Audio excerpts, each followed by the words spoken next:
inscrire vos réponses en anglais dans les rectangles ménagés à cet effet. Seules les abréviations aéronautiques internationales reconnues peuvent être utilisées. L'examen va commencer après le signal sonore.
Salut les pilotes, bonsoir à tous. Good evening everyone. Hola los pilotos and good evening Sol. Thank you. Good evening, Thibault. Thank you very much for this opportunity. It's a pleasure to be here. So tonight we will do all the classroom in English, so please in advance excuse all my mistake. We have the chance to be with Soledad Muniz. We can call her Sol. She's an English teacher and also she is an aviation English teacher at the most known FTI Jerez, sorry. It's an aviation school based in Spain. So Sol is a Spanish girl, but she is also an English teacher for aviation. Do you have something to add, Sol, about your presentation? No, you said everything. I work, as you said, I'm the language instructor at FTI Jerez. And I'll tell you a little bit more now during my presentation of what do I do there and what do we do at FTI. So I'm very happy tonight because it's two new things. The first time we have a guest who is a girl, so I'm very happy for that. And the second point is that we will do all the classroom in English, and it's a very good point because it's about the English exam. So Sol will introduce herself at the beginning of her class, and then I will still have my paper and my pen, so you can ask all the questions you want on the chat, and I will ask the question to Sol. So Sol, you can share your screen and we can go for the classroom. Thank you again to be there. Thank you very much. So as Thibault said very well, I'm going to talk about the Eop test, the English language proficiency test. And I'm going to give you a little bit of guidance of what do you need to know and how do you need to prepare for this test, okay? Well, we're going to start. This is more or less what I'm going to talk about. I'm going to tell you a little bit about me and about the job that I do. I'm going to give you a little bit of general information of what is an Eop test, what it is, why do we do it, who needs an Eop test, and how is it done, okay? We will look at the different exam formats that we have around, and we'll look at the rating scale, so what levels do we have, okay, and how to prepare, and we'll look at Vfr Communications, okay? And at the end, we'll do a little bit of a quiz, okay? Let's see if you know aviation vocabulary, okay? So I am Sol, as Thibault told you before. I have a degree on translation and interpreting that I did in Madrid. I did my Erasmus in France. I forgot most of my French, unfortunately. So I'm sorry. I've lived in several countries. I've spent several summers in Ireland. I did my Erasmus in France, as I said. I lived 1 year in the United Kingdom, and I also lived in Australia for a year. Okay, I've been learning English since I was very, very little.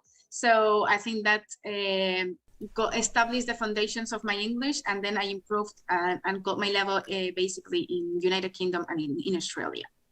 I worked as a freelance translator for several years and also as an in-house translator.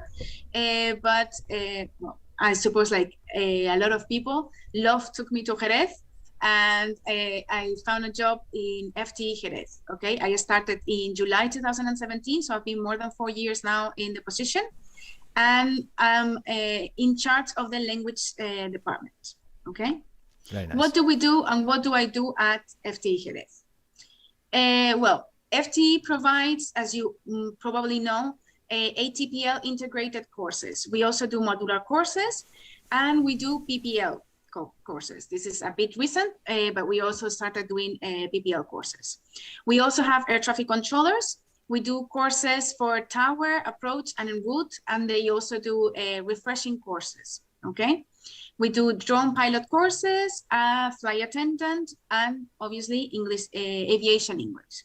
And that's the ones that I teach personally. As most of you will know, to study, all the courses at FTE are in English, okay? 100% in English. I always remind people that want to study at FTE that some of our teachers don't even know Spanish, okay? So you need to know English.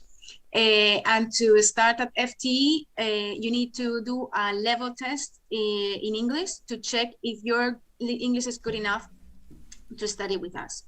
I do those tests, and you'll do the level test. You have to pass an interview with me in order to proceed with the rest of your application. Okay. So that's one part of my job. I do all the level tests for the future potential students for FTE. I also do level tests for human resources for people that want to work at FTE, flight instructors, ground instructors, and other positions around the company. People that want to study at FTE and they fail, I will usually recommend them what they have to do, how many hours of English they need to do to attend, try again, or they can join our English course. And that's the course that I teach. It's 11 weeks, intensive course. And if you live in campus, it's great because the whole environment is amazing. You get to meet other pilot students, air traffic control students, and you get the feeling of what it will be your time at FTE. At the same time, we do EOP and SOP. SOP is the Spanish language proficiency test, okay? And I am a rater, so I assess, I'm an examiner, so I correct the exam, and I also give the exam. I'm the interlocutor, and I train other interlocutors and other examiners, other raters, okay? FTE is authorized by the Spanish authority, AESA, to do this testing, okay? Now, that's very nice. These are some of the... maybe some French that are on the chat ask you to speak a bit slowly because their English might be quite difficult for them to understand, but not too slowly. Sorry, I'll try just a bit slower. Slow down. Yeah. I try to slow down, sorry. Thank you. Well, here I just showed you some of our partners, okay? NATS and Ferronats are for air traffic control services, and the others, you might know them, they're airlines, okay? There is Xen who wrote on the chat that it might be very interesting to do all the training in English because you just improve your English in general, but also your aviation English, and for the exam, it might be good. Usually our students start with an ICAO level 4 when they start the course, and they tend to finish with an ICAO level 5, and some of them with an ICAO level 6. So yeah, it's really good. The best level. You will explain that later. Yeah. Yeah, I'll explain it later. Okay, so let's go with the EOP test itself. What is an EOP test? Well, EOP stands for English Language Proficiency. Okay, it's a test to assess your aviation English. I always specify this. It's not that you can speak in English, it's that you can speak English in an aeronautical environment. Okay, it's not that you can understand English when you watch Netflix, for example, is that you can understand the radio when you listen to it, okay? And that you can communicate with air traffic controllers and other pilots in English, okay? Not everybody can pass it, okay? I mean, you need to have the vocabulary, you need to have the specialization in aviation, okay? In this test, they will assess the ability for you to produce English, so to express yourself in English, your comprehension abilities, and also the communications on the radio, okay? ICAO also establishes that you need to be able to describe a situation. All of this is done to check how you will react in an emergency situation. If you'll be able to communicate your emergency and describe the situation you are living, okay? ICAO established 6 levels. The only levels that are considered a pass is 4, 5, and 6. 1, 2, and 3 will be fail. You won't have a certificate or you won't have your license if you've got a level 3 or a level 2. Just okay? a quick precision for the people. ICAO stands for OACI in French, so it means that's a worldwide regulation. And ELP, in French, we used to call it FCL055, FCL055, which is the same as ELP evaluation. Yeah. Actually, FCL055, it's the regulation from ICAO. Exactly. Okay? Yeah, you're right. Is the International Civil Aviation Organization, okay? Why do we do EOP tests? Well, there were several, during history, there have been several accidents where communication was the main issue. In general, communication is always there. There was always an issue with communication. People not speaking the correct phraseology, or people not having enough level of English to communicate, okay? For that reason, ICAO organized a group of experts, okay? And told them basically to establish minimum requirements to be a pilot and to be an air traffic controller in English, okay? Minimum requirements, and they also gave the basic guidelines, okay, for the exam format, okay? That's what ICAO did. This happened in March 2003. Before, it wasn't mandatory to have an EOP test. After 2003, it's mandatory to sit an EOP test if you want to have a pilot license or an air traffic controller license. But to specify, who needs an EOP test?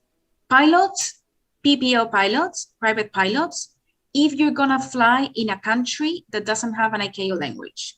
For example, in France, you've got French, you can speak in French on the radio, or in Spain, you can speak Spanish on the radio.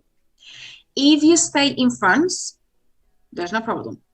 If you're Spanish and you stay in Spain, no problem, you can speak in Spanish, or in France in French. But if you wanna travel out of the country, you're gonna need English. And if English is not in your license, then you cannot fly. So you're answering the questions that C'est moi asked. He wrote, when we used to speak currently in English, do we have to do any exam for ultralight for crossing other countries?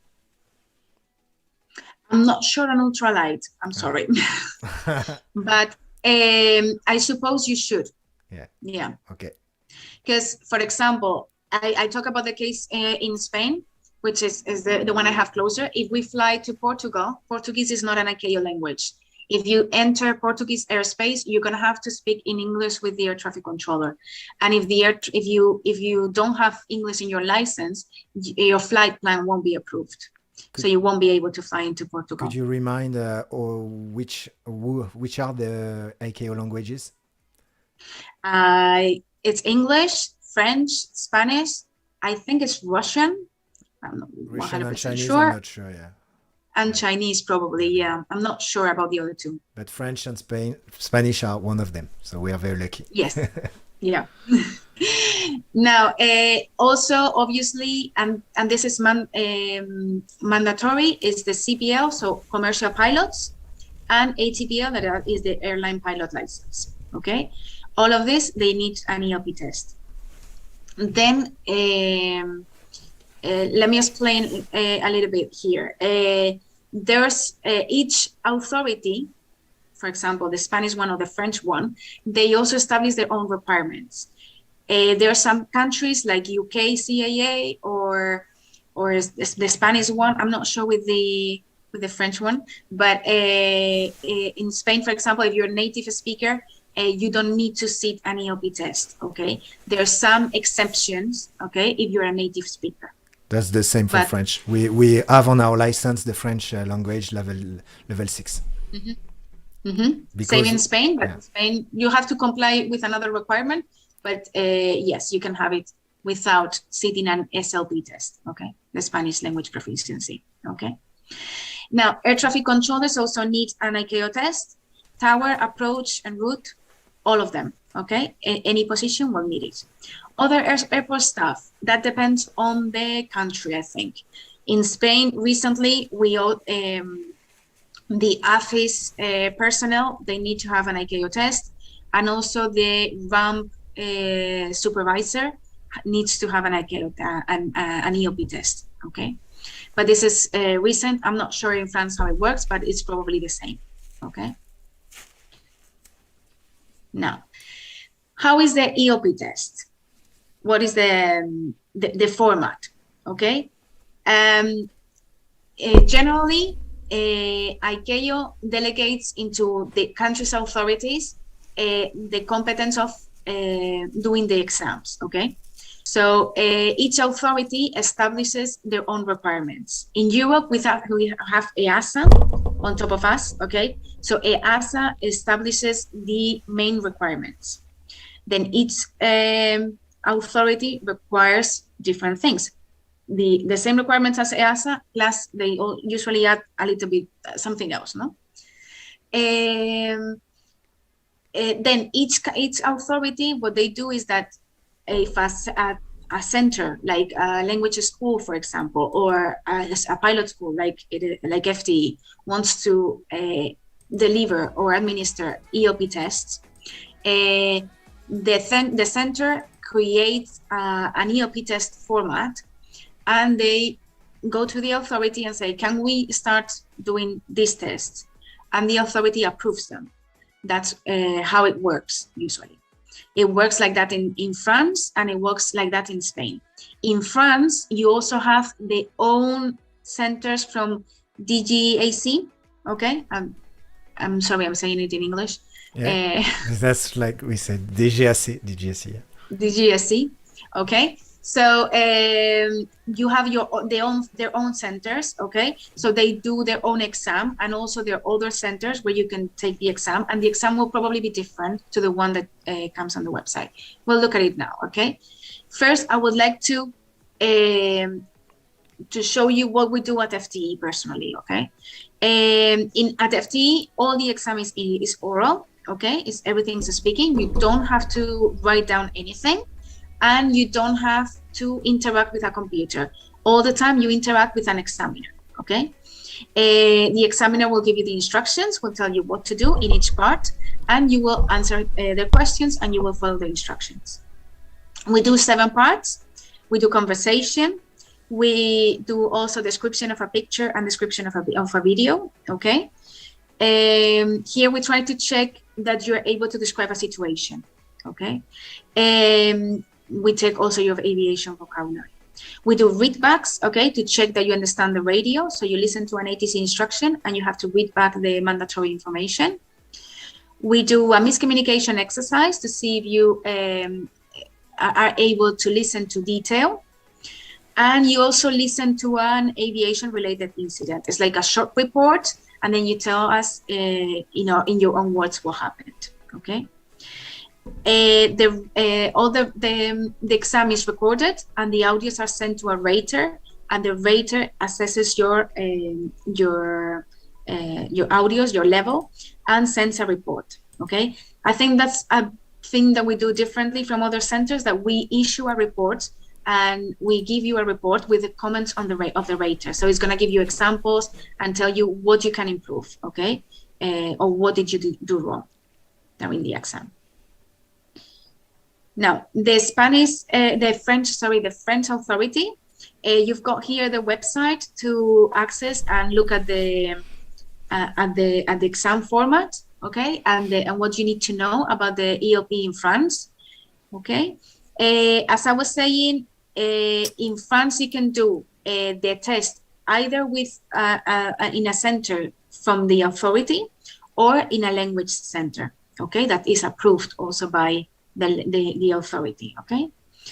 Here you have an example of what you will have during the test, okay.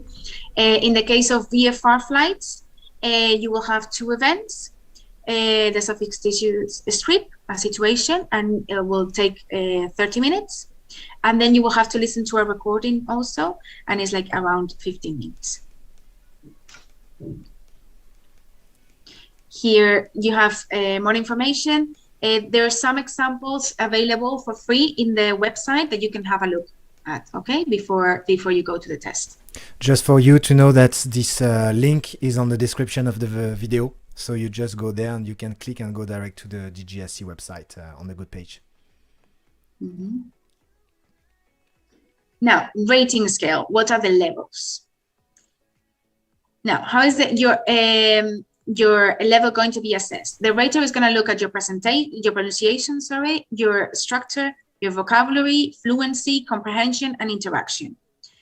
The lowest grade is awarded, okay? For example, you get really good marks, you get 5 in everything, but you make mistakes in the listenings and you get a 4 on comprehension. What level do you get? You get a 4, okay? The lowest grade that you are awarded, okay? Try to do better in the listenings and get a 5 in everything, please. And as I said before, there are 6 levels, 1 to 6, but only 4, 5, and 6 are a pass, okay, and get a certificate. A level 4 is valid for 4 years, a level 5 is valid for 6 years, and a level 6 is valid for life, okay, so you don't have to repeat it. This is not the same for air traffic controllers, okay? Air traffic controllers, the level 4 is valid for 3 years, level 5 for 6 years, and level 6 only for 9 years. So an air traffic controller will have to sit the test again in 9 years. It's not for life, okay? Something is a curiosity, no? That it's different between air traffic controllers and pilots, yeah. It's not lasting the same time, yeah, it's very... Mm-hmm. Now, what are they going to look at to decide what level you are? An ICAO level 4 is called operational. It means you communicate in English. So you're able to give your message and you're able to understand messages. You might have problems with the comprehension, but you're able to ask for clarification, okay? And to say again or to repeat, okay?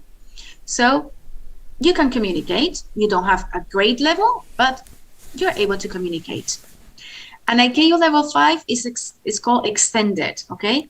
They're able to use more complex structures, okay? They speak for a longer period of time, and their vocabulary is a bit better, and they even use idiomatic expressions, okay? Their comprehension is also a bit better. They do the exercises a bit better, no? Although they're not always accurate in their comprehension. A level 6 is what we call expert, is a native level, basically. Not completely native, okay? I mean, I've had students with a really strong French accent, but they get a level 6.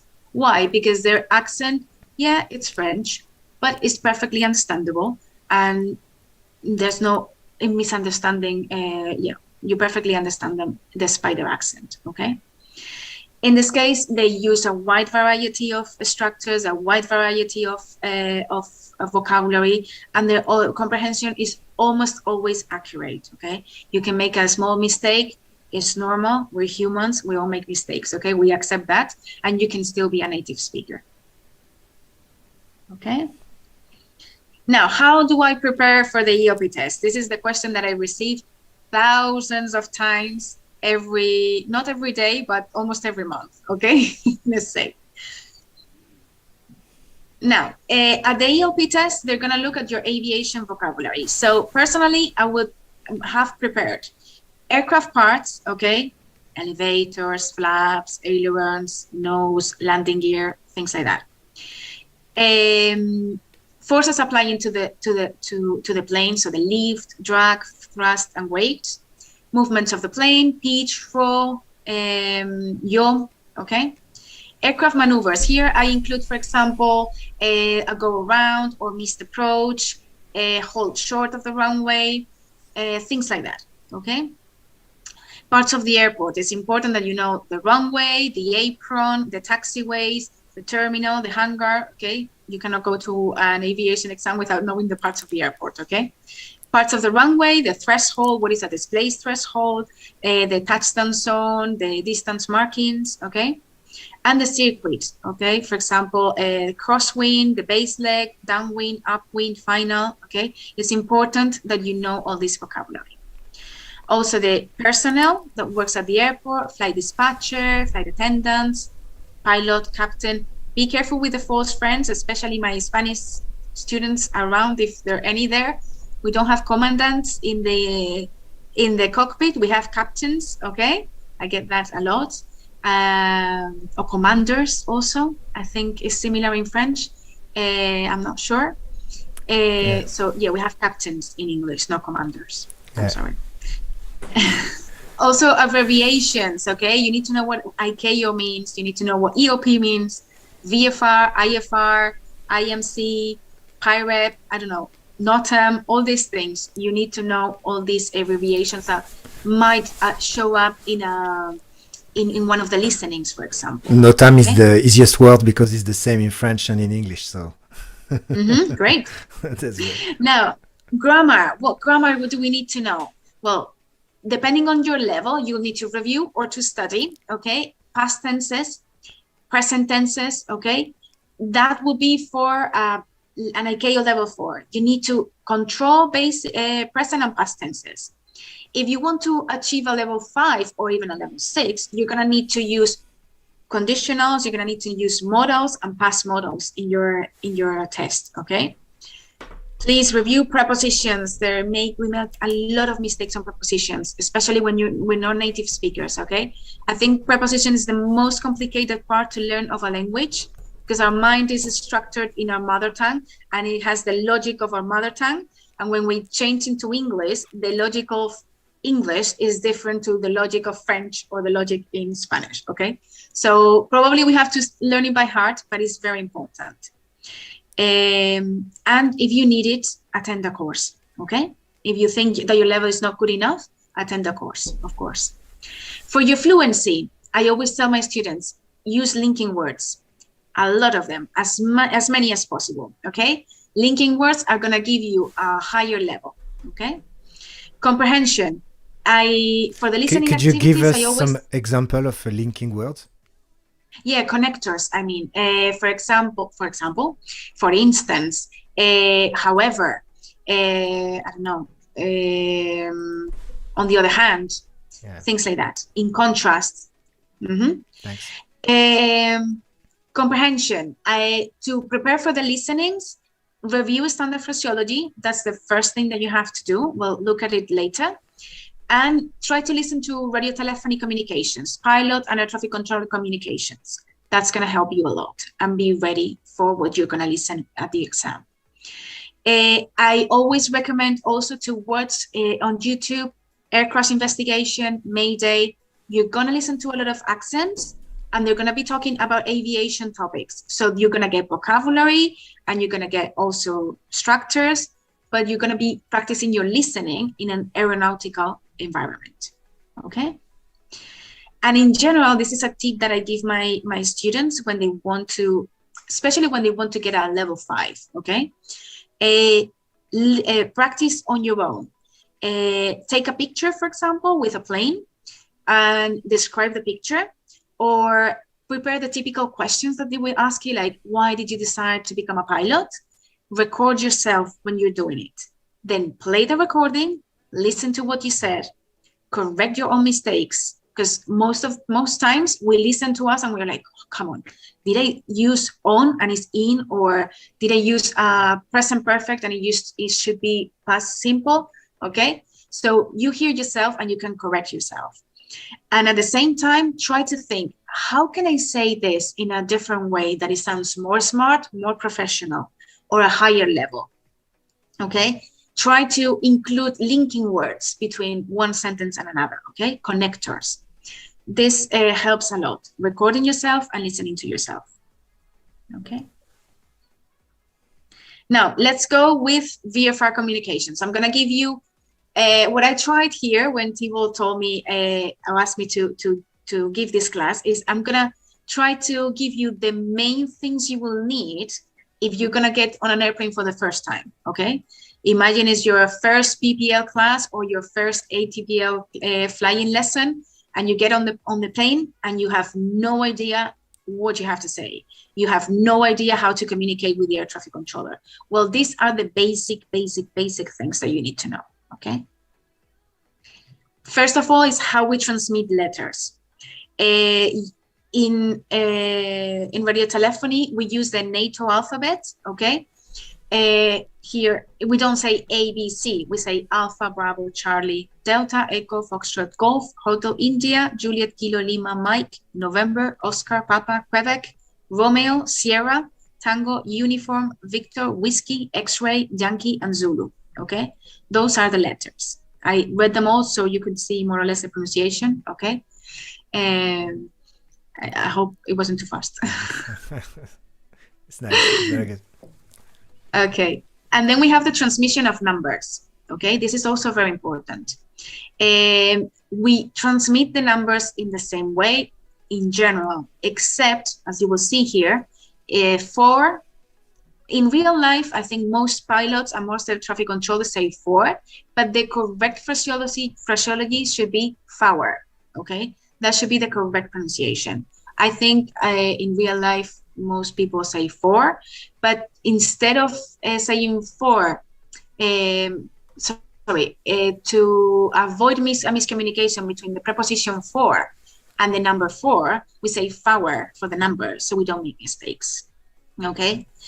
And for nine, we say niner, because 9 on the radio may be confused with 5, okay? So to avoid any miscommunication, we say niner. Okay? And that's good for French, we say tri and not 3. Yes, you're supposed to say three instead of 3 in the radio. Again, most native people say 3, but there are some nationalities like French that cannot say three, and they say 3, okay? So they keep it like that. Anyways, I've heard some British people saying 3 also, in a normal context, they don't say 3. Okay. Also, it's very important that when you're gonna say a number starting with 2, you don't say the preposition to before, okay? Because we can, the other person may think that there's an extra 2 there, number, and when there isn't, okay? Then numbers must be broken, okay? We need to say number by number in the radio. So if you're climbing to a flight level, you would say climbing to flight level 210, not 210. We will say 210. We split the number always. Only in altitude, we will be able to use 100 and 1,000, okay? If they're round numbers. For example, climb to altitude 2,000 feet or 3,500 feet. In that case, 100 and 1,000 are allowed, okay, to be used. In the rest, it should be 123 or 250, 345, whatever, okay? When there's a decimal, when there's a point, okay, we say the word decimal. This is usually for frequencies, okay? If you need to contact a different frequency, the air traffic controller will tell you, contact, let's say, I don't know, Lyon on 134.26, okay? That will be the correct way of saying it. Can I try a sentence with what you explained, Sol? So, Fox Tango Uniform, climb to 2,500 feet. Fly heading 235 and contact 125.35. For example, that's perfect. Any questions on this area? No. If you have any question, do not ask. I'm still reading the chat, so just go ahead. I will ask Sol then. Okay. And if you have any comment on my English, please don't write. No, it's fine. It's great. Okay. Now, another thing that is very important in aviation is the time. Okay. We're all flying in different time zones. Okay. All around the world. So what do? We get a common time for everybody. We use UTC, Universal Time Coordinated. It used to be called GMT, Greenwich Meridian Time. Now it's called UTC. Okay. That will be what we call zero time. Okay. Or Zulu. In English, in aviation, we call it Zulu time. So everybody all around the globe, it doesn't matter where you are, you will be flying in Zulu time. And when you're speaking on the radio, you're going to refer to the time in Zulu time. So in UTC, okay? It doesn't matter you're flying from New York. In New York, it might be 9 a.m., but you will be flying at 3 p.m. Zulu time, okay? That will be the time. How do we transmit the hours? Well, we prefer to use the 24-hour clock. So if it's 3 p.m., we will say 1500 Zulu. That will be the time. When we are in the same hour, we only say the minutes. So we reduce the possibilities of miscommunication, okay? The less numbers we say, the less possibilities to make a mistake. So let's say, for example, the air traffic controller asks me at what time I'm going to pass through this waypoint or this reporting point. And right now is 9:37 p.m. I'm going to be there in 10 minutes, 38.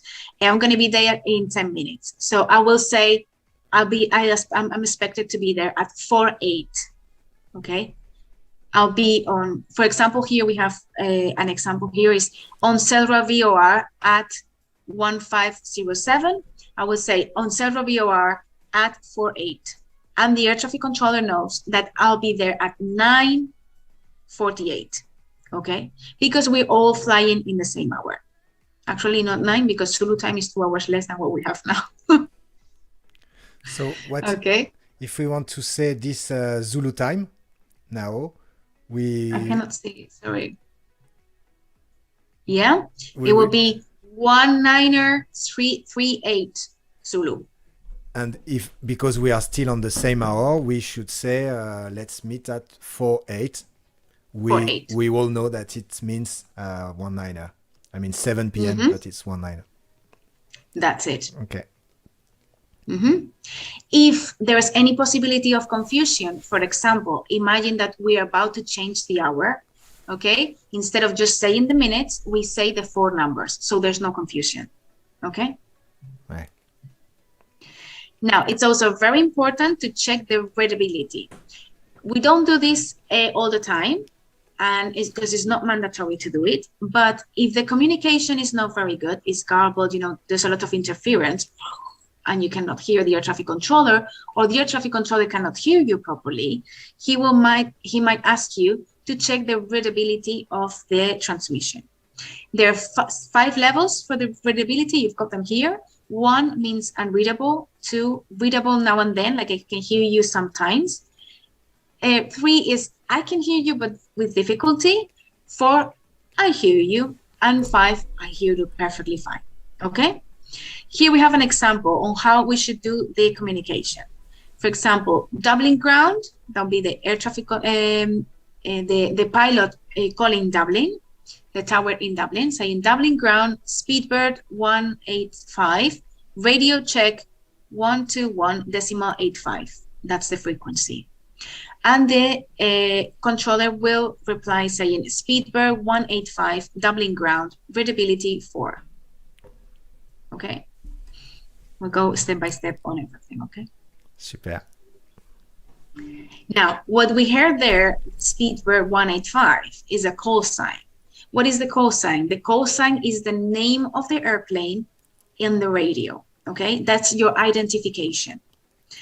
In the first call to the air traffic controller on a frequency, the first time you contact the air traffic controller in that frequency, you're gonna say your call sign at the beginning. If you're talking in the conversation, you'll give your call sign at the end, okay? of your communication. The air traffic controller will always give the call sign, your call sign at the beginning. So you hear your name and you pay attention, okay? In the case of the pilot, as I said, in the first call, you say it at the beginning. In the rest of the calls, you say it at the end. For example, the pilot contacts, in this case, a Madrid approach. He will say, Iberia 3424, Madrid approach, and the air traffic controller will reply, hello, Madrid approach here talking, Iberia 3424, pass your message, okay?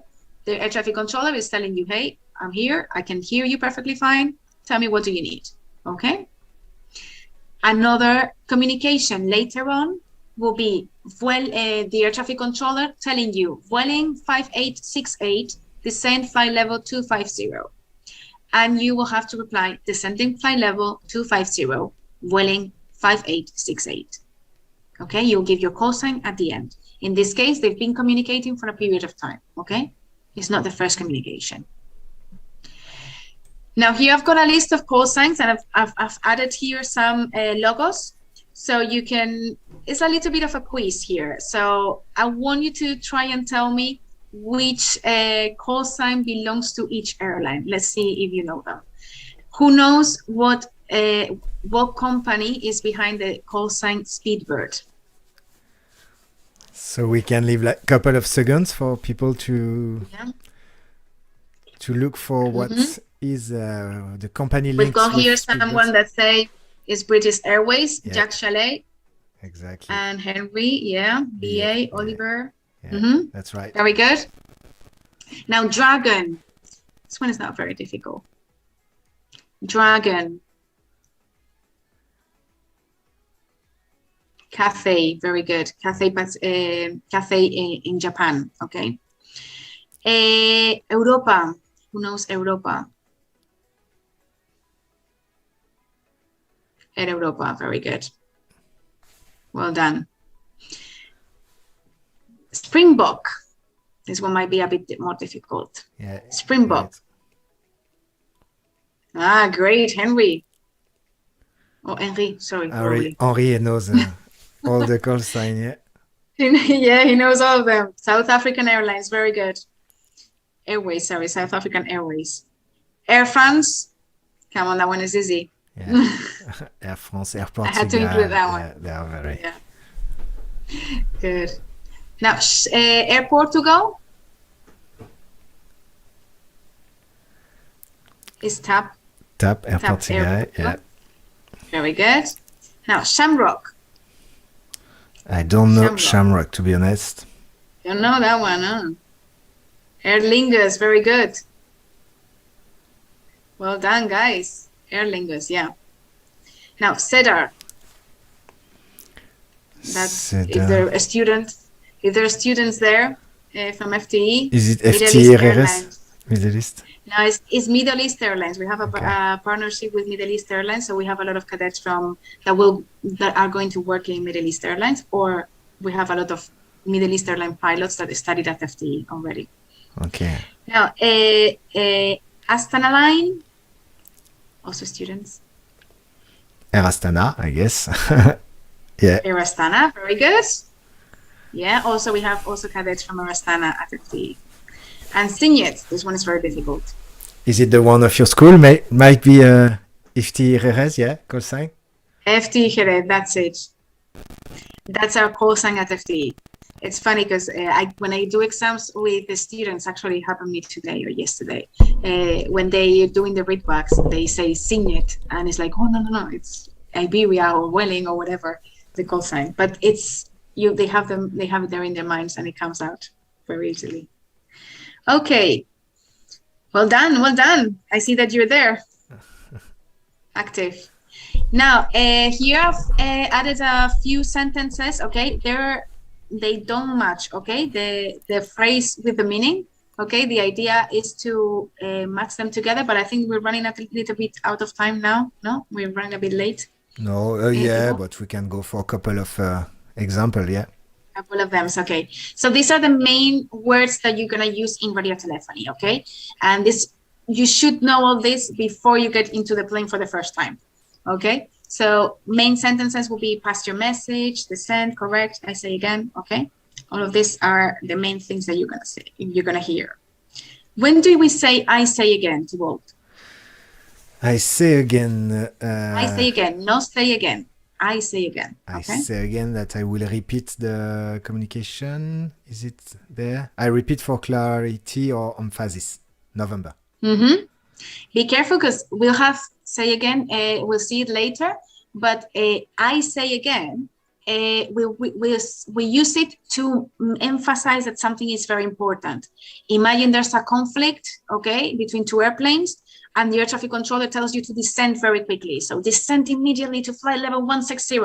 I say again, descend immediately to flight level 160. Okay. It happens sometimes on the ground. Also on the ground when we have to please hold short before the runway, and when the playback is not very clear, the collationnement, they say I say again, you hold short of the runway, there is a takeoff in progress. This kind of situation is very useful, very common. That's it. Now, what's the difference between contact and monitor? Do you know the difference there? Let's have a look at the chat. If you know the difference between contact and monitor. For frequency, of course, contact frequency or monitor frequency. There is a couple of seconds. Contact égale speak, monitor égale listen only. Yeah, I agree. That's it. And break is not contact very common. Contact means that break is not very common. Maybe you don't use it very much, but if an air traffic controller has to give an instruction to one plane and one pilot, and he doesn't want to cut the communication and give another instruction to another one, they would say break in the middle. Okay, it's not very common, but sometimes it happens. Yeah. I saw a message before on the chat saying that pass your message is not used in the US. I think it's true. They use go ahead in the US, but in Europe was forbidden because it was it created miscommunications when close to the runway. So some pilots were entering the runway when they heard go ahead. So pass your message is more clear, and is clear that you don't have to continue and enter the runway. Yeah. Okay. Good.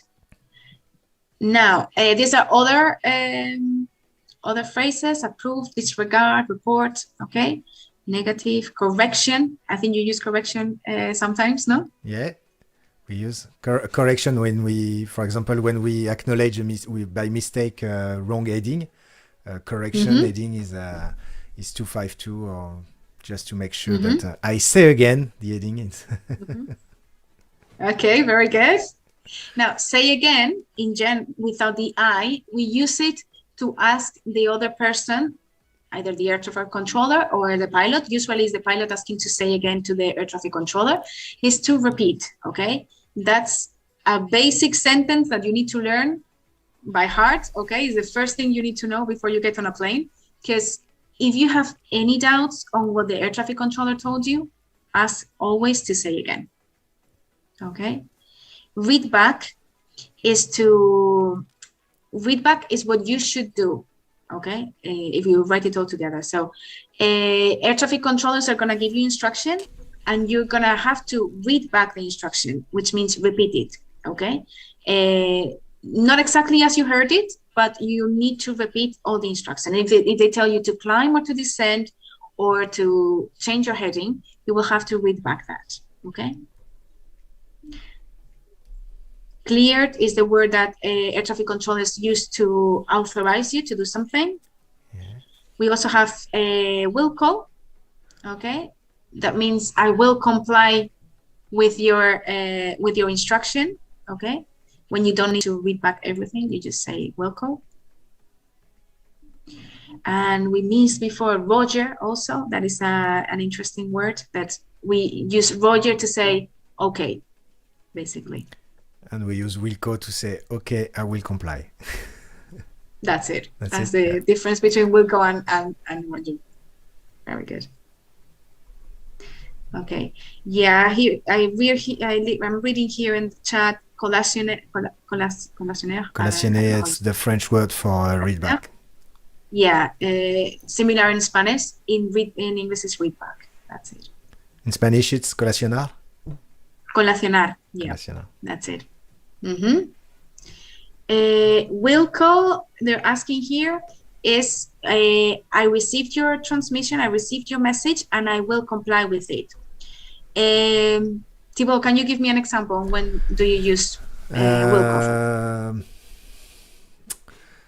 It's not very important. For example, we say behind the landing traffic, you line up and wait behind. You cannot reply Wilco because it's too sensitive, you know. You have to reply to read back all the clearance. But when it's, for example, call me when traffic in sight, Wilco. That means when we will have the traffic in sight, we will call you. It's not very sensitive. We don't have to read back all the sentences because, I mean, if we misunderstood, this is not a safety issue. But it's just to be quick on the frequency. Or for example, a pilot reported turbulence at a specific flight level. The air traffic controller might ask you, report on turbulence, flight level 230. You can say will call there. Yeah. Okay. Good. Any other question on this area? No, I think that's fine. Okay, no, not too much question on the chat. There's just exchanging together, but yeah. Also, even others situation. Call me when established, for example. You can say will call. Okay, yeah, very good. They're asking how to say will call in French. That's your side. That's Wilco, I guess. It's an international word. I mean, every controller will understand when you say Wilco. So, yeah. I think in Spanish they also say Wilco. Even if they're doing the transmission in Spanish, they sometimes say Wilco. Yeah.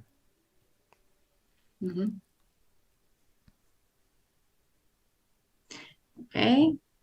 Then, if you have no more questions, we're gonna go with the last bit. This is also very important when you get on a plane. You need to know what are the emergency calls, okay? If you have any problem with the engine, the oil, whatever, electrical, anything, or even a medical emergency, you are gonna need these calls, okay? There are two types. There's distress call, which is Mayday, Mayday, Mayday. You have to repeat it 3 times.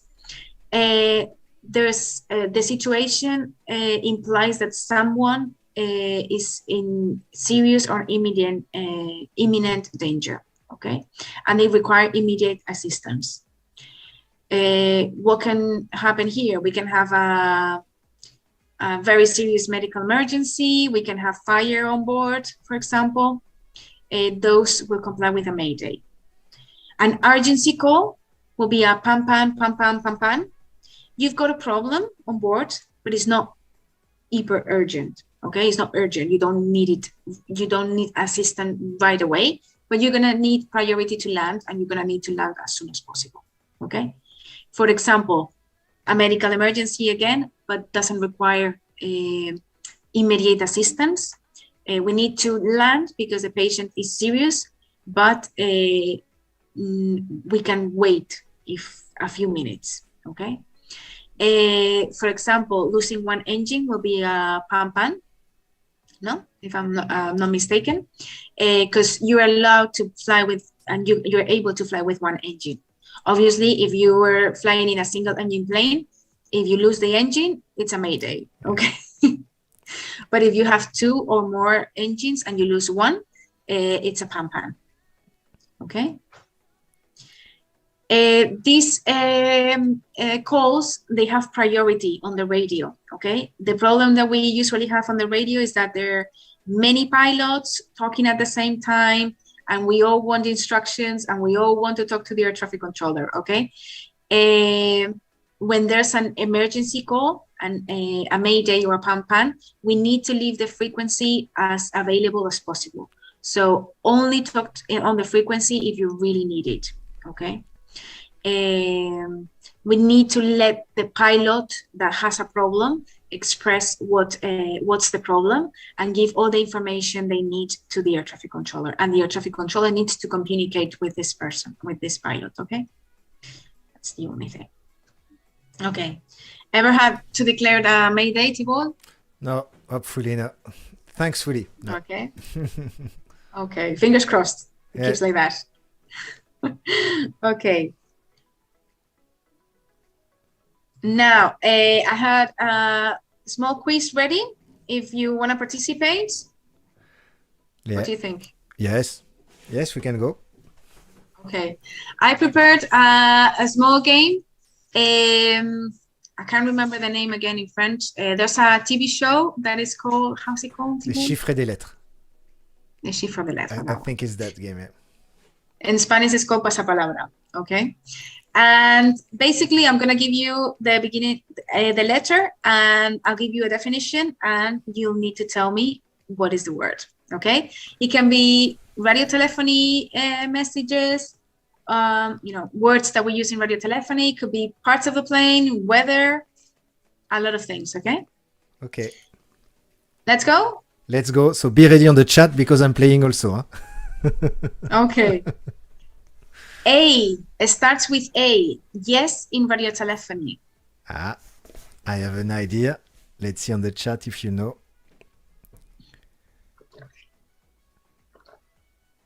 Affirm, very good. Affirm or affirmative. Affirmative is also correct. Yeah. Okay, both. Now, starts with B, 2 words. Impact of a bird with the fuselage or the windshield. The first word is bird. Bird strike, very Bird good. strike, yeah. Well done. What's the difference between bird strike and bird ingestion? Do you know the difference? I guess it's linked with the where the bird goes. Mm-hmm. If it goes inside the engine, it's an ingestion. That's if it. It goes on the fuselage. It's bird ingestion inside the engine. Very good. The bird ingestion, the bird is ingested, sucked by the engine, okay? And if it hits the windshield, if it hits the fuselage, the landing gear, it will be a bird strike. Okay, good. Now, starts with C. Name given to a plane in radio telephony. With C. With C. Name given to a plane on radio telephony. Call sign, very good. Yeah. Well done. Now, I'm going to give you a clue here, okay? It's weather related. It starts with D, 2 words. Temperature at which the water vapor condensates.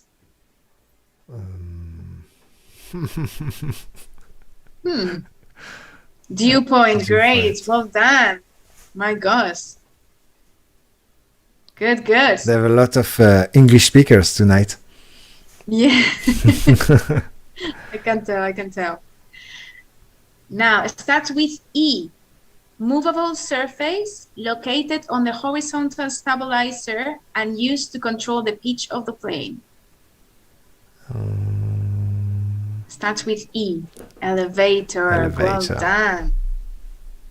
My gosh, that was quick, eh? Now, it starts with S. Body of the plane that keeps the wings, landing gears, and tail attached. With a S. With a F. F. Fuselage. Yeah. Yeah, well done, Thibault. Now, 2 words. It's a maneuver in which the pilot aborts a landing and tries again. I love this word. Mm-hmm. And it's very useful also for VFR, go around. Yes, sure. Yeah, the go around. Well done. Touch and go, be careful. Touch and go means that you touch the runway, okay? The definition is similar, okay? But I said starts with G, okay? So it has to be go around. But yeah, touch and go, you will touch the runway with the landing gears. Yeah. In a go around, you don't need to touch the runway. And also we can say a missed approach, but it's not very like in the real world. It's more common to use go around that missed approach. Yeah. Yeah. Missed approach is more for an event, to relate, to talk about an event. We did a missed approach, but ATC will ask, please go around. I think it's the main difference. Yeah. Sometimes I heard pilots in the communication saying proceeding with a following missed approach procedure. Standard missed approach procedure. Yeah, that's yeah.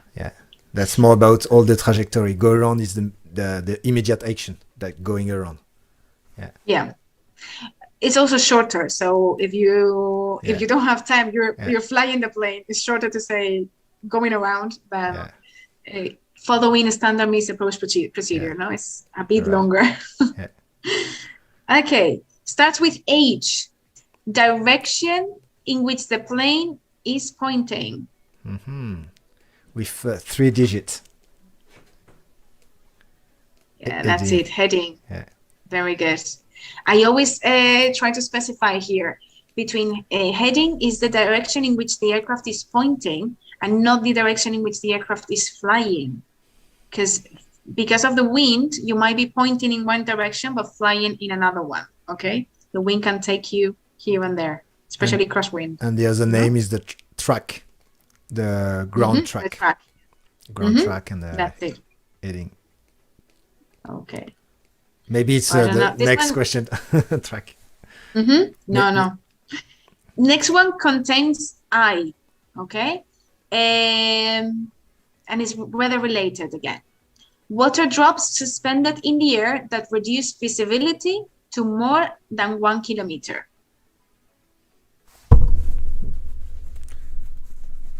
Is it like fog or drizzle, mist? Olivier, mist. Okay, contains I.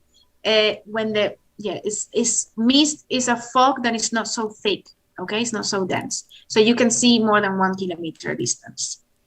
If the visibility is reduced to less than 1 kilometer, then we will call it a fog. A fog. Okay. Okay. There was a question before, sorry, that says, what kind of difference are you doing between track and course? I think track is on the ground. I'm not course, sure. I'm not sure, but I think course is more about you're flying a course, a GPS course, a VOR course, a localizer course, and the track is more your track on the ground. But I think that's not 100% sure. Yeah. Good.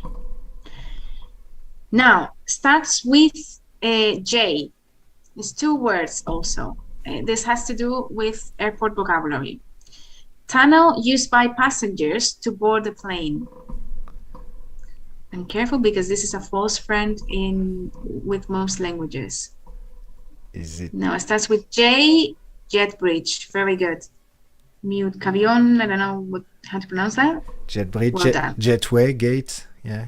Gateway is called in some places. Jet bridge is the most common word for the ramp, the tunnel that we use to board the plane. Okay, passengers used to board the plane at the airport. Careful because in Spanish we say finger, okay, which is an English word, but in Spanish we use it to say jet bridge, and it's interesting because we use an English word, but not like the English people. Yes.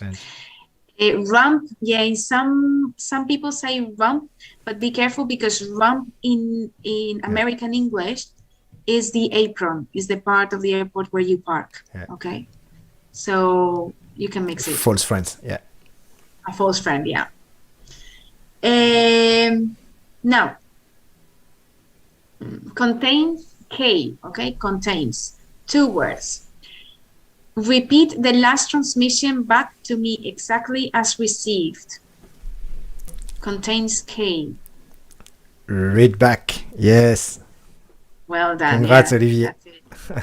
Great. You're keeping that word in your mind. That's good. Now, weather again. It starts with L. Flash of light seen on the sky during a storm. Starts with L. With L was first. Olivier again. Il y a Lightning. Very good. Santino, Mano, Romain. Mm-hmm. Bravo. Mm-hmm. Again, weather. It starts with M. Current of fast-moving cold air that expands when touching the ground. It's very dangerous for landing aircraft as it can be fatal. It starts with It's a current. M. It starts with M. Very good, Olivier. Yeah, it's a microburst. A microburst is a current of fast-moving cold air that when it touches the ground, it expands, okay? So it can be very dangerous if it's before the runway or on the runway, okay? Now, contains N. I cannot comply with your request, instruction, or clearance. How would you say that in radio telephony? I cannot comply with your request. Yes, Madi, négative, Romain, PM, Antoine. Contains, Pascal. contains N, not starts, contains N. Unable. It is unable. Miucat avion, unable, yes. Unable That's the word to we were climb looking for. 4,000 feet due to performances. Oh, yeah. Mm-hmm. That's it. Starts with O, sorry. Starts with O. 8 octaves of clouds. The sky is covered with clouds. Everyone should know because we use the English word also in French to say few, okay, scattered, broken, and then, yes, overcast. Overcast. Moony, Very good. nice. Mm-hmm. Now starts with P. Movement of the plane in which the nose points up or down. Pitch, Gani, yeah, nice. Well done. Okay. Now contains Q. It's a code introduced in the transponder to help ATC identify the aircraft in the radar screen. Radar screen. The squawk. Very good. Be careful how we spell it. Is Sierra, Quebec, Uniform, Alpha, Whiskey, Kilo. Okay? Squawk. I see. It's difficult to spell it, eh? Yeah. I've got to say it's difficult. We use also That's the this code. word in French. In French, it's very common to have a controller speaking French and saying squawk 77403. Yes, you squawk 74. It's both French and English. Yeah. Mm-hmm. Yeah, what I noticed is that in real life, even if they use Spanish or they use French, they tend to use English words, okay? In the end, is the universal language in aviation. Okay, now let's continue. It starts with R. Movable surface located in the vertical stabilizer of the plane, used to control the yaw of the plane. This vocabulary is very important also for the test, for the pilot, if they want to describe the aircraft or maybe talk about a situation when they had a failure for exercise. And if they want to talk about the rudder, yeah, it's the vocabulary we need to get. Yeah, sometimes I ask you, for example, in the exam, what technique do you use to land with crosswind? You'll need the word rudder or the word ailerons, okay? Now, starts with S. Intermittent rain, usually followed by the sun shining. Intermittent rain, usually followed by the sun shining. Shower. Well done, Ilya. Very good. Shower. We find this word usually on the TAF. It's SH, Sierra Hotel, for SHRA, Romeo Alpha, shower rain. Yeah. So also on the 80s, you can hear it on the 80s sometimes. Right. Yeah. Now it starts with T. Wind coming from behind the aircraft. That one's easy. Tailwind, very good. M. Tailwind. Very important to understand if the ATs or the ATC inform us about the tailwind to know what is it. Yeah. That's it. Starts with U. current of air going upwards. Is it upstream or Upstream will be an option. Updraft also, yeah. Updraft. It's written. That's it.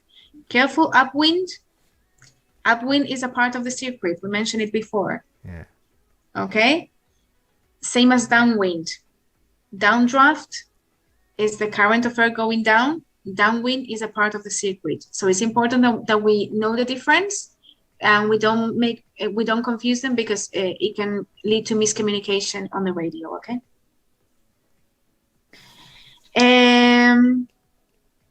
Well, this one I'm gonna skip it because it's a bit difficult. It starts with W. Imaginary point in the sky used for navigation. It's an imaginary point in the sky. Very good. Waypoint. Yes, waypoints. Well done. Let's go for the last one. Sol, maybe now. I don't know. Yes. Not to last too long. It's more than 1 hour. It's very interesting. Yeah, 2. Let's go for 2. It's very interesting. So for the last 2, okay. It starts with Y. Movement of the plane from left to right. Movement of the plane from left to right. You're very good. Well done. Yes. And the last one, time in aviation, starts with Z. Z. Yeah, we talk about that. Zulu time. Zulu time very for good. 0. Yeah. Well done, guys. You've done really good job. So, may you release back your screen share? Yeah, that's it. For the end? Okay. So, yeah, I think you did a great job, Sol. It lasts for more than 1 hour, but it was very interesting. Yeah, I'm sorry. To all the end, because this quiz was a good point to practice. Once again, Sol, thank you very much, because you did a last-minute job, because there is a last-minute change about the initial forecast for the classroom, which you were not initially the person in charge of the classroom, and then you had the change, and you take the chance and you take the opportunity for us to give a full classroom in English, which is very interesting for all the people and also for me. So thank you very much. There is a link in the description of your school. If people don't know about FT Rerez, just have a look, click on the link, and you will see that FT Rerez is doing English classroom, but also flying classroom. There is the link for the DGSC exam, but as Sol explained you, that there is many places where you can stand for the exam. DGSC is one of them, but there is also other formats. And I don't know, Sol, if you want to conclude and to finish with anything. No, I just want to thank you for the opportunity of being here tonight. It's been a pleasure to be with you, Thibault, and with all the people that are listening to us. And I hope it was useful, and I hope that you enjoyed too. Thank you very much. Gracias a lot. And then... Thank you. Merci beaucoup. Merci. For next month, the program is already done, so I will send it on the newsletter, and you will also be able to find it on the Good Pilot website. Everything is in English, so please translate, and the next classroom, the next course will be all in French. Thanks you very much, Sol. I wish you a nice evening. Thank you very much. And you too. Thanks a lot. Bye-bye. Bye, see ya. You have a bug. I cannot go. Okay, that's good. Ciao.